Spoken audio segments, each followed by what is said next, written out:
Hello everyone, আশা করি তোমরা সবাই ভালো আছো আর আমি ভালো আছি। আমার নতুন চ্যানেলে সবাইকে অনেক অনেক ধন্যবাদ। সবাই একটু সাবস্ক্রাইব করে ও শেয়ার করে পাশে থাকবে ভিডিওটা। তো দেখো, ঘুম থেকে উঠে কাজকর্ম যেরকম সংসারে থাকে আমি কমপ্লিট করে নিয়েছি। যেরকমই থালা বাসন মাজা, ঘর মোছা, ও একদিন তোমাদের সাথে অন্যভাবে শেয়ার করব। তো ওইগুলো থেকে কাজকর্ম করে বাবুর জন্য ছাতু করে দিচ্ছি। তো ওর জন্য দু চামচ ছাতু নিয়েছি। একটু মানে এমনি লবণ দিই না, তো বিল লবণ দিয়েছি আর একটু জল দিয়ে মাখিয়ে তো ওকে এখন খাওয়াচ্ছি। ও ছাতুটা একটু খেতে চায় না। তো ওদিকে অনেক কাজ পড়ে আছে। তো ছাতু খাইয়ে আমি চলে এসেছি। জামা কাপড়গুলো বাথরুমে কেচে নিয়েছিলাম, সেইগুলো এইদিকে বাগানের দিকে একটা ভাড়া আছে, প্রচুর রোদ দেয়, যেহেতু রাস্তায় ভাড়া আছে। তো এখানে বলে দিই, রাস্তার ভাড়াগুলো একটু উঁচু উঁচু, তো অসুবিধা হয় জামা প্যান্ট মেলতে। তো আমার না একদিন পরে পরে জামা প্যান্টগুলো কাচি, যেহেতু প্রত্যেক দিন কাচি না। বাবুর জামা প্যান্ট হোক আর যার জামা প্যান্ট হোক আমি রেখে দিই। তো বাবার জামা প্যান্ট দু একটা এক্সারসাইজ গেঞ্জি পরলে বা কিছু পরলে আমি রেখে দিই, তো কাচি না। তেমন হতো এখন ভাড়ায় জামা প্যান্টগুলো কেচে নিচ্ছি। তো তোমাদের সাথে একটা কথাই বলবো, তোমরা আমার সাথে থেকো। আমি এই ভিডিওগুলো তোমার সাথে জার্নিং করছি, যেহেতু জানি এতে তোমরা আমার পাশে থাকবে, ভালোবাসা দেবে।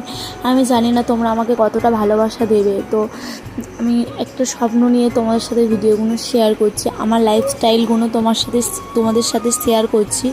জানি না কেমন লাগছে তোমাদের।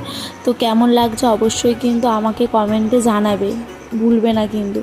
তো তেমন হতো, আমার আগে একটা চ্যানেল ছিল, তো ওটা 2 বছর আগে খোলা ছিল। ওটা ভিডিও ছাড়তাম না বলে, আর ইউটিউবের গাইডলাইন্স মেনে আমাদের ভিডিও বানাতে হবে, যেহেতু ওটা অনেক দিন হয়ে গেছে বলে সেই জন্য মানে হবে না। তো আমি এদিকে জামা প্যান্টগুলো মেলে আমি এদিকে বাথরুমে স্নান করতে চলে এসেছি। তো স্নান করতে এই বডি ওয়াশটা কে কে ইউজ করো বলবে। তো আজকে আমি মাথায় শ্যাম্পুও করবো, ক্লিনিক প্লাস শ্যাম্পু করি।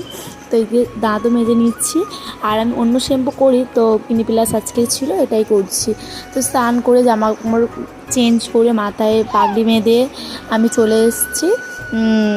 জামা প্যান্টগুলো স্নান করেছি, সেইগুলো এবার বাড়ি ভাড়াতে আমি আস্তে করে এগুলো মেলেও দিচ্ছি।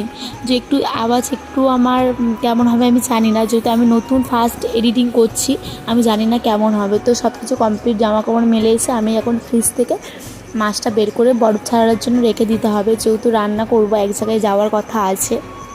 তো গামলিতে রেখে দিচ্ছি এই জামা প্যান্টগুলো। আর এখন আমি এটা রেখে দিয়েছি, মাথায় একটু মাখবো সিরাম। তো কে এই সিরামটা ইউজ করো অবশ্যই কিন্তু আমাকে জানাবে। তো আমি এই মাথায় এই সিরামটা ইউজ করি। তো আমার চুল অনেকটাই বড় ছিল, আমি কেটে দিয়েছি, এবং সিরামটা না দিলে আমার চুল মানে কি বলবো, সিল্কিও হয় না আর জড়িয়ে যায়। তো আগে